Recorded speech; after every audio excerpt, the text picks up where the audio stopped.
Chers amis, notre doyen Mamadou Diop Decroix a dit l'essentiel.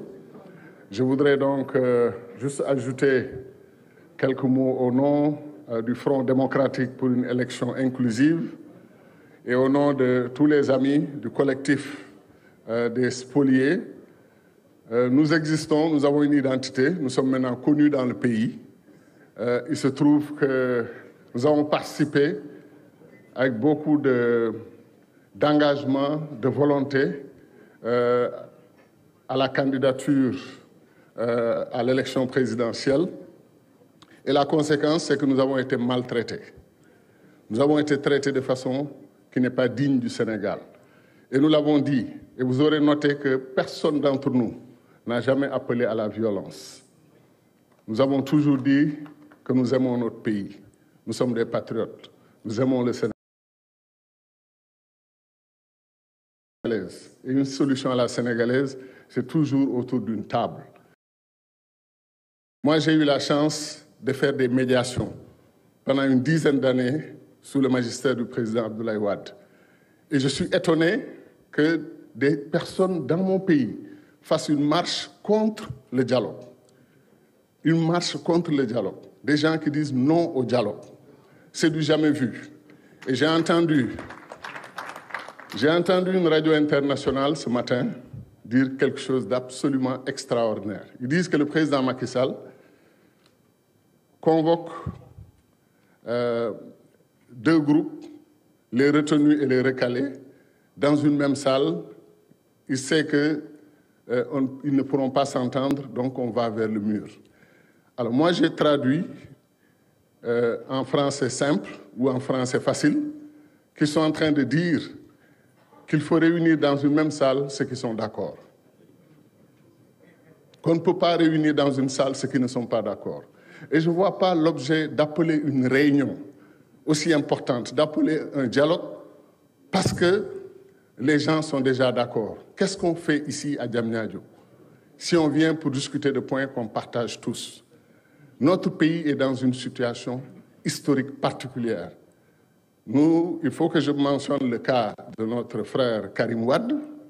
Ce qui s'est passé, je savais que j'aurais les applaudissements de mes amis du PDS, mais la vérité, c'est que quand la décision a été prise sur son cas, on savait bel et bien qu'il avait renoncé à sa nationalité française.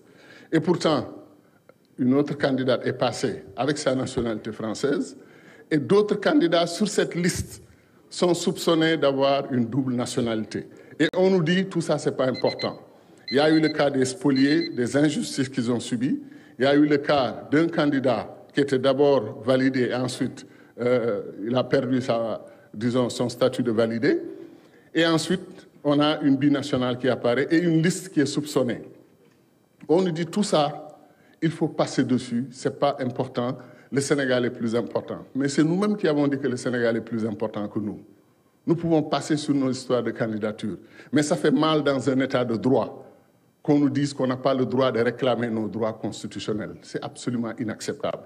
C'est pour cela, Monsieur le Président, nous vous remercions de nous avoir écoutés.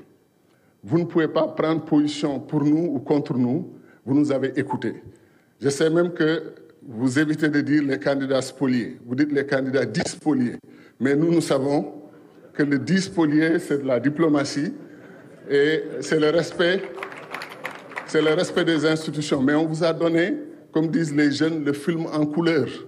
Ce qu'on a souffert, ce qu'on nous a fait, les injustices qu'on a subies. Donc sur cette base, il faut qu'on se parle en sénégalais. Les Sénégalais se parlent, ils trouvent toujours une solution. Les conflits se terminent toujours autour d'une table. Nous nous disons, s'il faut d'abord se battre et ensuite venir autour d'une table, pourquoi ne pas commencer par la table? Venez, on parle. Doomu réew mi la ñun ñëpp bëgg Sénégal. Kaay leen ñu toog ñu waxtaan. Un autre point, et je termine sur ça. Ce qui me fait le plus mal dans cette crise, c'est l'implication des médias étrangers et de certaines chancelleries.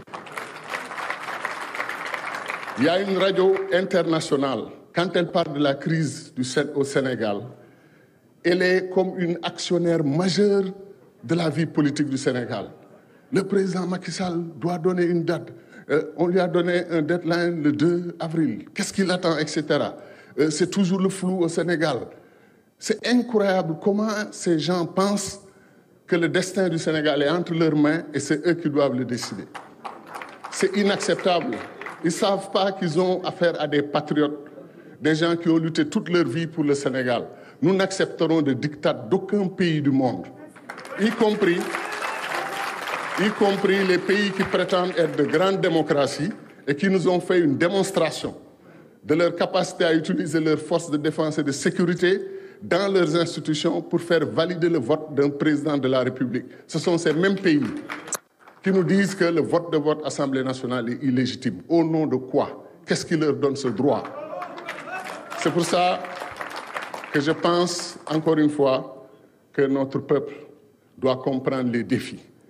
Le terrorisme international est à nos portes et je pense en partie aussi, ils sont en repérage sur le terrain, pour dire les choses simplement. Je pense que les narcotrafiquants sont autour. Je pense que les lobbies pétrole-gaz sont autour.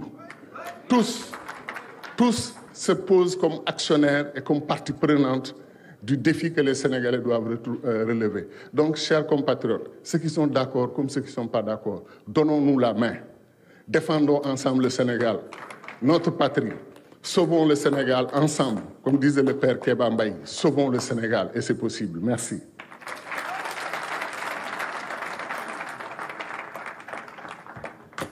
Merci beaucoup.